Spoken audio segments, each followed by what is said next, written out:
Hello and welcome back to another video. My name is CJ the Populist New Yorker, and today we're going to be taking a look at a hypothetical 2024 presidential matchup between Republican Governor Ron DeSantis and Vice President Kamala Harris.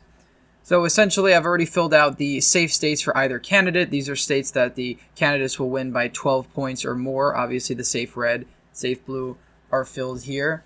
Now, this scenario is very possible. Ron DeSantis has been floated around as a potential Republican nominee in 2024 if Trump decides not to run for the nomination. He's very popular among Republicans. He does a lot in Florida to excite the Republican base. Kamala Harris, of course, is the vice president, so if Joe Biden does not run for re-election, she is obviously the front runner for the Democratic nomination and would easily take it if she wanted to, of course. She could also end up assuming the presidency at some point if something were to happen to Joe Biden between now and 2024. But regardless, we're just going to do this prediction under the assumption that Kamala Harris is the vice president, not the sitting president, and that Ron DeSantis, of course, has won a second term as Florida governor. So we're going to start this video by going west to east, and we'll start off with the state of Alaska, which we won't have to spend too much time on. One of the reasons I didn't fill Alaska safe right away is because I did want to talk about the state. In the 2020 election, Donald Trump only won the state of Alaska by 10 points, which is one of the lowest margins I think Alaska has been won since, I believe, the 1990s. Alaska hasn't voted for a Democratic nominee for president since 1964. I don't think that's going to change in the 2024 election. However, the margin could potentially be narrower. I think for now I'll probably just put it at safe, but think of it more hovering around the 11 to 12 point margin and not something like 14 or 15 points. Of course, you notice that a lot of the votes still went to third parties, 52-42. There's a lot of room for third party candidates. So certainly Trump could have underperformed among people that normally vote Republican, and perhaps Biden did as well, but it seems like Trump more so than Biden. Whereas Obama got a similar percentage, I believe, in 2012, but Romney did a lot better than Trump did. Going on to the state of Nevada, this is an interesting state we've talked about because it's the only Clinton state in 2016, Clinton swing state that is, that actually trended more Republican from 2016 to 2020. And essentially all of the counties got more Republican except some of these western counties here, Washoe County, which is the second largest county in the state, a few of these smaller other counties, Carson City. But Clark County, the biggest county in the entire state, trended more Republican, 1.4%. And because of that, the state got a tiny bit closer than it was in 2016. If we look at 2016, there was a margin difference between the candidates around 2.4. This time it's around 2.4 and some change. If you do the math, move some decimals, it is slightly closer in 2020. But if we look at areas where Trump did very well, of course, Clark County was an area he did very well, compared, of course, to previous Republicans. 52 to 41% in 2016. This time he got 44.3%. Joe Biden only improving on Hillary Clinton's margin by around a point or so, a point and a half. So obviously an underperformance in that sense. It is very hard to gauge the state of Nevada because it did move more to the right. Perhaps if the Latino vote had moved more to the right, perhaps maybe if the white vote didn't shift to the left as it did in 2020, perhaps Nevada would have went to the Republicans. Certainly is an uphill battle. I still think at the end of the day it will probably end up going to Kamala Harris, albeit by a very narrow margin. I think Nevada will be like the Democratic version of a state like North Carolina, a state that Democrats always try to pick off, but Republicans always manage to defend. It seems like Nevada demographically is quite similar. Now, Arizona is a really interesting one because Arizona was a state that flipped from red to blue in the 2020 election. Joe Biden won this state by 0.3%, a very tiny margin. But a victory nonetheless. He carried the state's 11 electoral votes, and one of the main reasons he did that was because he did very well in Maricopa County, the most populous county in the state. I think 70% or so of the population lives there. And improving in places like Pima County, which is home to Tucson. These are the two major population centers in the state and ultimately carried Joe Biden to victory here. Now, demographically, Arizona is a lot different than another state that flipped, Georgia, which we'll talk about later in this video. Arizona has a larger white and Hispanic population. Georgia tends to have a much larger African-American population, which certainly will factor into whether or not Kamala Harris can win the state in 2024 or not. I think Republicans certainly can win the state of Arizona again in 2024. I think it's very possible. While they have shied away from candidates like President Trump and other Republicans of his ilk, Martha McSally, I guess, the state still is a Republican-leaning state in the sense that they tend to elect Republicans down ballot.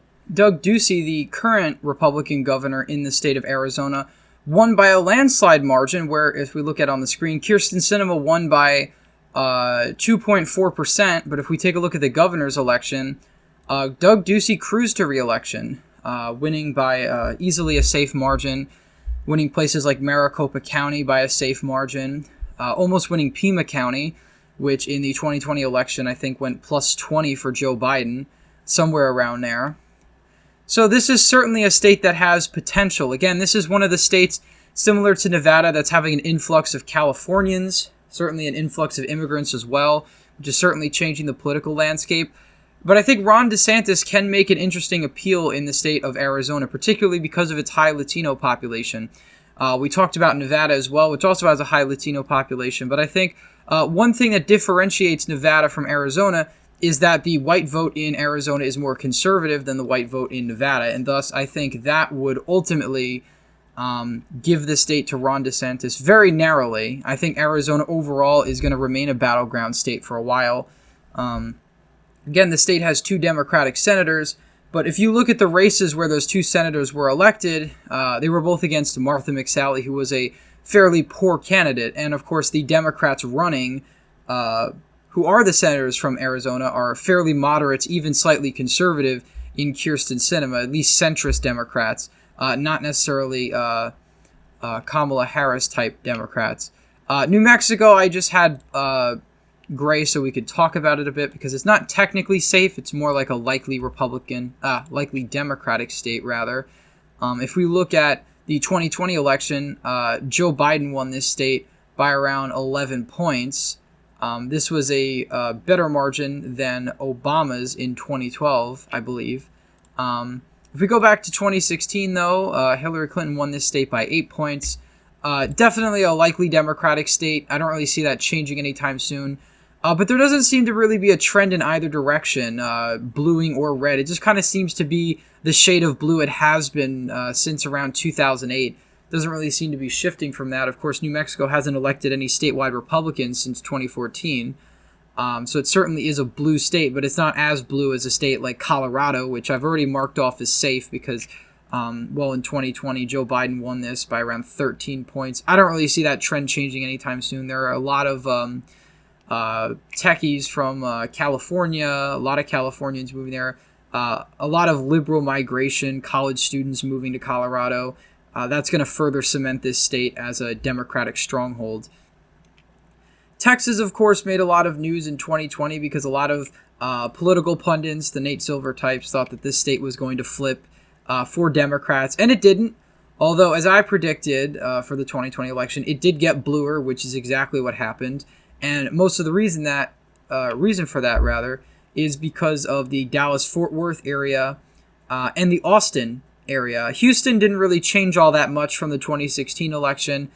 Some of the counties did get a little bluer. Fort Bend County got a little bit bluer. But ultimately, what really saved the Republicans in Texas, at least from a much narrower victory, was what happened in the Rio Grande Valley along the border region. We saw trends toward Republicans that we've never seen before among these majority Hispanic counties. Of course, they're small counties, albeit a lot of them only have tens of thousands of people. Webb County, I think, being the only exception where it seems to have a decent amount of people. But a lot of these border counties don't have a lot of people. El Paso, a lot of these counties, El Paso's a big one, but a lot of these counties are small, yet their shifts were so significant that it really made an impact overall in how the state ended up leaning in the 2020 election. Corpus Christi, areas like this getting redder, not bluer, which was really surprising and probably one of the reasons why Donald Trump didn't win this state by just 50% or 51%. This shift is very significant. Again, a lot of shifts in the inner cities as well. What really helped Joe Biden out and made this state a lot more close for him was the suburban vote in places like Dallas County, Fort Worth County, Denton, and Collin County. These areas in particular, as well as Williamson and Hayes County, which again, if we look here, some of them shifted 12 points to the left, 11 points to the left, 12 points, certainly shifts to the left. But if, again, places like Houston, Harris County in particular, had a much more stable trend. They only trended 1 point toward the Democrats. So perhaps it indicates that in places like Houston in particular, Democrats might be maxed out of support. It's kind of a false assumption to assume that cities are just going to infinitely trend blue until 98% of their electorate ends up voting for Democrats. I certainly don't think that's going to be the case in Texas. Again, Texas, like Arizona, like Nevada, like these Sunbelt states, has a lot of migration from places like California. But a lot of those people moving to Texas also tend to be conservative, tend to vote like Texas normally votes. So it's kind of a false assumption to assume that everyone moving to Texas is a California liberal. That's not true. A lot of them are California conservatives, leaving California for, among other things, political reasons, taxes, whatever it is. I think DeSantis is likely to do similar in the state of Texas. I think he'll probably win the state by around 5 points or so, which would put it in the lean category.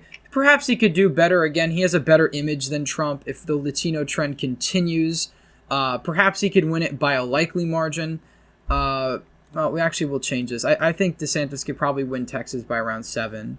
I still don't think it's going to be double digits, obviously. I think Texas is a very urbanized state now. It's gonna be voting a lot more like Florida. And what's interesting is Texas was only to the right of Florida by around 2 points. So that really goes to show you how much politics has changed in the last couple cycles. So I think DeSantis will actually do better than Trump. I think Kamala is going to do worse than Biden. Biden is definitely a more moderate candidate than Kamala Harris, in rhetoric in particular. So I think that's really going to hurt Kamala Harris in the state of Texas. Minnesota, I think not a lot is going to change. I think Kamala will probably win this state by around 5 points or so. Minnesota is one of those states that the Republicans just never seem to be able to flip. They've put some effort in this state in 2000, 2004, and in 2020 to no avail, really. In fact, Minnesota got a lot bluer in 2020 than it was just back in 2016. Where Hillary Clinton only won this state by 1.5 points. If we look at the margin now, she won it. Joe Biden won it by nearly 7 points. So while a lot of these, the western part of the state has trended more Republican, the Minneapolis metro area trending heavily more Democratic. This area as well, the Iron Range, trending more Democratic as well. I don't think Minnesota is really going to be in play for Republicans in 2024. One of the reasons it probably was as blue as it did was Trump's general unpopularity in the state, coupled with the coronavirus crisis, all that stuff, probably hurt him in a place like Minnesota. Nebraska's second. I forgot to fill in. I think maybe this one's tough because Romney was able to win this district. Trump was able to win this district in 2016, but in 2020, Trump lost this district by 7 points.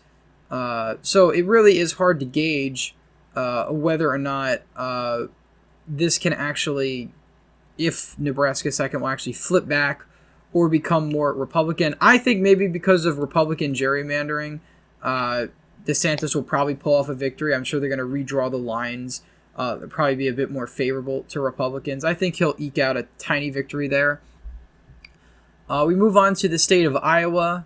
Iowa, I certainly think DeSantis is going to win, whether it's by a safe margin of 12 points or something more like what we saw in 2020, an 8-point margin, remains to be seen.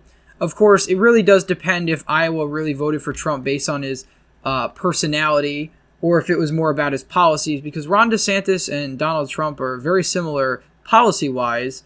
Some will argue that DeSantis is a lot more effective at enacting those policies than Trump was, but nonetheless, they're a lot more similar in terms of policy, but I don't know if that necessarily translates into votes, because most voters don't vote on policy, even if we'd want them to vote based on policy.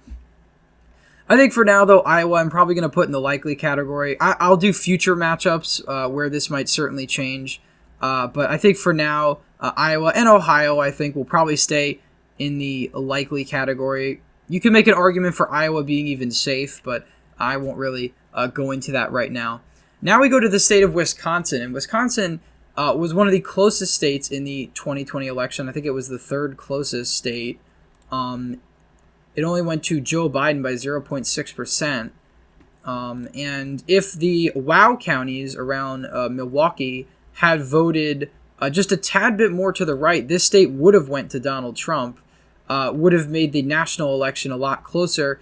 Obviously, he wouldn't have won the election with Wisconsin. He would have needed Pennsylvania as well. And even with that, he would still be at 262. He would have needed to win either Georgia or Arizona. Really goes to show you how close 2020 actually was. Map-wise, it looks like Joe Biden did fairly well, but just like 2016, it was a fairly close election in the states that really counted. I definitely think that Kamala Harris over Joe Biden is going to have a lot less appeal in a state like Wisconsin. I think what's really surprising and what shows you how energized Republicans were in 2020 was that despite everything that had happened that year, this was still a close election. This was by no means even close to a landslide for Joe Biden. The only state Joe Biden did fairly well in out of all of these states that flipped was the state of Michigan, and you could argue Minnesota as well. But I certainly think Ron DeSantis would probably pick off the state of Wisconsin if Kamala Harris was the nominee. Absolutely. Based on these numbers in particular, how close this state was, and again, Donald Trump was an expert campaigner, but Ron DeSantis has been doing a lot to be a lot like Donald Trump, almost gearing up for a 2024 run. Of course, if Ron DeSantis was against Joe Biden, however, it could be a very similar, a different story. Joe Biden would probably have the upper hand. But for now, I think Ron DeSantis would probably eke out a win in the state of Wisconsin. Michigan is another state that was somewhat close, but it wasn't really that close. Roughly a 2.8% margin for Joe Biden. Rural Michigan continued to trend a bit redder, but the northern part of the state trended more Democratic. I think Kamala would probably be able to hold this state by a very tiny margin. So I think the state of Michigan would go to Kamala by around a point or so. I just think, unlike Wisconsin and Pennsylvania, Michigan is just a lot more urbanized in places around Detroit. And of course, Republicans have done worse in Grand Rapids, areas where they used to do fairly well. So I think that suburban rural shift is certainly going to hurt Republicans in a state like Michigan. Moving on to the state of, well, we're going to go all the way up, actually. So we're going to move on to the state of Maine. I don't think Kamala is going to have any problem winning the state of Maine. Joe Biden was able to win the state by 9 points. Perhaps it could be closer in the 2024 election, but it really depends how trends play out and how Ron DeSantis, I guess, runs his campaign, similar to Kamala too. But I think Kamala is much less electable than somebody like Joe Biden. Even her primary performance, she did very poorly in the primary. I think she'll have a tough time against many Republican nominees. I think few exceptions, perhaps Mike Pence, she'd probably do fairly well against. But especially someone like Ron DeSantis, a more populist Republican candidate, I think she'd have a lot of trouble. However, I don't think that trouble would translate in the state of Maine. I still think she'd win Maine. Ron DeSantis would probably win Maine second by around 10 points. Kamala would probably win the state of Maine overall by around 5 or 6 points. Probably more like 6 points, which would put it in a high lean margin. New Hampshire has been a particularly odd state because it was a state that voted for Joe Biden by 7 points. A state that voted by 4, rather. Jeanne Shaheen in the Senate election by like 16 points, but it also voted for Chris Sununu by 33 points and elected a Republican trifecta in state government. So it really is a split ticket state, but it tends to be a more left libertarian state. I don't really think Ron DeSantis would win the state of New Hampshire. I think Kamala would probably win it by around 3 or 4 points. New Hampshire is part of New England, after all. It's a lot more socially liberal, more libertarian. I don't really think Ron DeSantis's like right-wing populist message would hit as hard in New Hampshire. And again, if we look at the 2016 election, I think one of the only reasons that Trump did as well as he did in the state is because Hillary did so poorly. You could easily give Hillary Clinton 3 or 4 more percent of the vote, maybe Trump 1 or 2. And sure, you'd have a state that was down to 3 or 4 points, but obviously the Democrats would have probably cracked 50% in a place like New Hampshire, if it not were the third-party factor. Pennsylvania is another really interesting state because it was one of the closest states in the 2020 election. If we go down to Pennsylvania, it only went to Joe Biden by 1.2%. Donald Trump, the second time around, underperformed in areas he had previously done well. If we take a look at Pennsylvania from the 2016 election, he was able to flip 3 counties, which ultimately flipped the state: Northampton, Luzerne, and Erie County. He held on to just one of those, Luzerne County, albeit by a smaller margin. It trended basically 5 points toward the Democrats, but nonetheless still a safe Republican county. But Northampton County, he barely lost, and Erie County, he barely lost. So you'd think that Pennsylvania would be closer, but Trump did worse in, of course, the suburbs. He did worse in places like Chester County trending 7 points toward the Democrats. And, of course, he did worse in just northeastern Pennsylvania in general.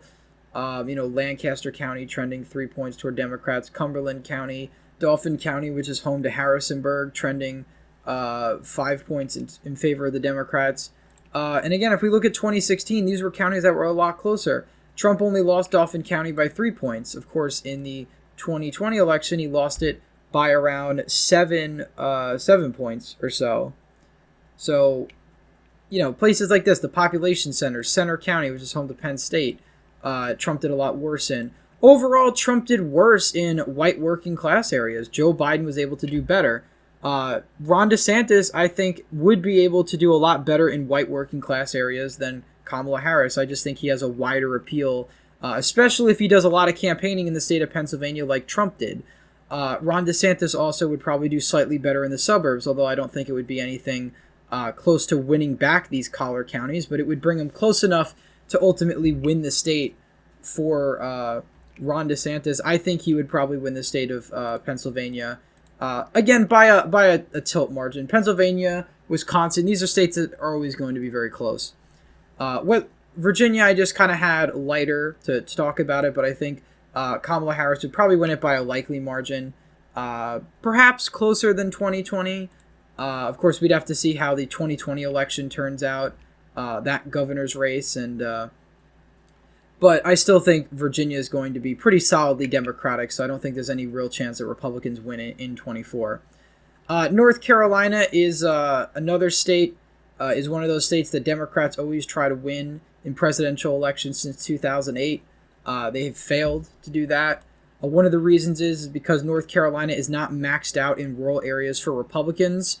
And a lot of the trends in favor of Joe Biden in rural and urban areas was not enough to offset the trends in the rural Republican areas. I think DeSantis would probably win North Carolina by around 3 points. It's one of those states that trends are just against the Democrats, even though it's a fast-growing state.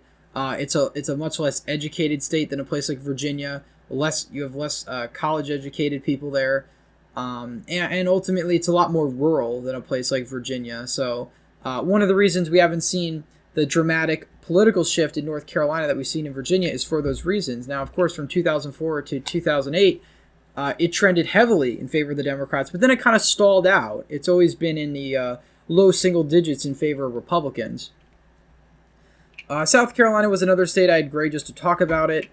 This was a state that Donald Trump only won by around 11 points. I don't think Kamala Harris has any chance to win this state. I think this state will probably end up going more Republican because trends are typically in that direction in a place like South Carolina. The white population there is actually growing, and younger voters are a lot more conservative in South Carolina than neighboring southern states. So I think that's one of the reasons why South Carolina is not really going to flip in favor of Democrats.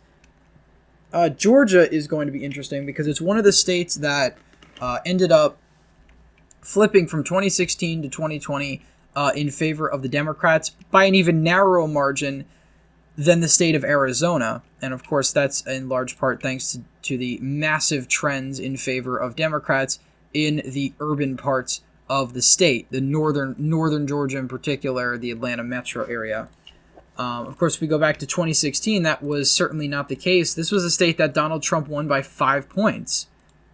This was the most dramatic shift of any of the red states in the entire election. Maybe Alaska, but of course not as dramatic because Georgia actually ended up flipping. This was a closer state than Arizona, and it might be surprising, but I actually think Kamala Harris is going to win the state of Georgia. Probably by a good amount, probably by around 2 points. And one of the reasons I say that is because the trends are just so against Republicans in the state of Georgia that I don't really see it happening. I don't really see Republicans winning this state back. Places like Cobb County, Gwinnett County are safe Democratic counties. Back in 2016, they were lean Democratic counties. These are dramatic shifts. Again, places like Forsyth County. Forsyth County, Georgia went 70% for Trump, but it also went 80% for Mitt Romney. Now it's only going 65% in favor of Republicans. I think the state of Georgia is out of reach. I think it's going to be close, and Republicans are going to try very hard to win it, and I think they're going to fall short. I think Georgia is actually going to go to Kamala Harris. Of course, this leads Florida's home state. Ron DeSantis' home state of Florida. I don't think he'll have any problem winning the state of Florida. I think it's going to be closer than his gubernatorial win. I think he'll probably win it by around 4 or 5 points. But nonetheless, I think Florida would go to Ron DeSantis, which would ultimately give him the presidency in this scenario. A pretty tight election, and I think it will be a tight election, but I ultimately think in a Ron DeSantis-Kamala Harris matchup, Ron DeSantis would prevail. Obviously, you can change a few states around. If Kamala Harris were to win Arizona, she'd win the presidency. Of course, if Ron DeSantis could also win Michigan. So there's a lot that could really change about this election. But let me know your thoughts in the comments below. Thank you all for watching this video. Please leave a thumbs up if you enjoyed. Subscribe to the channel. Hit that bell notification so you don't miss any more videos. I hope to be making more 2024 presidential matchups in the future. Thank you all for watching, and I hope to see you in the next one.